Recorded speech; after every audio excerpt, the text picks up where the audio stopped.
વિશાલ અને તેના ભાઈની જે સ્કોર્પિયોમાં બેસતા ક્રાઇમ બ્રાન્ચે પકડ્યા હતા. સ્કોર્પિયોની ઝીણવટભરી તપાસમાં પોલીસને કારમાંથી 2 પિસ્તોલ, 1 મેગેઝીન, 31 સેલફોન અને 3 જૂતા કારતૂસ મળી આવ્યા હતા.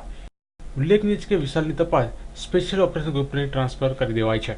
વિશાલની તપાસમાં વધુ કેટલાક ઘટસ્ફોટ થવાની શક્યતા છે. પ્રકાશ સોની અને પંકજ સોની જેવા વેપારીની હત્યા, લૂંટ કરનારા કુખ્યાત ખંડીખોર વિશાલ ગોસ્વામીની તપાસ સ્પેશિયલ ઓપરેશન ગ્રુપે શરૂ કરી દીધી છે. વિશાલની પહેલા દિવસની તપાસમાં જ ચોંકાવનારી વિગતો પોલીસને મળી આવી હતી.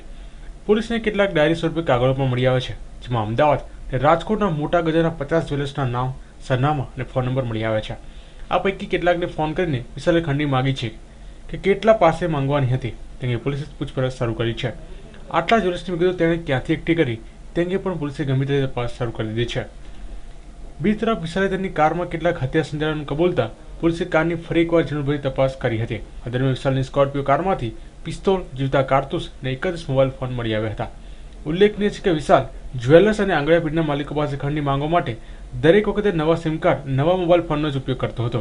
આ તમામ ફોન અને સિમ કાર્ડની પણ પોલીસે તપાસ શરૂ કરી દીધી છે. ક્રાઇમ બ્રાન્ચના સત્તાવાર સૂત્રોનું કહેવું છે કે વિશાલે બોગસ દસ્તાવેજના આધારે સિમ કાર્ડ ખરીદ્યા હોવાનું તપાસમાં ખુલ્યું છે.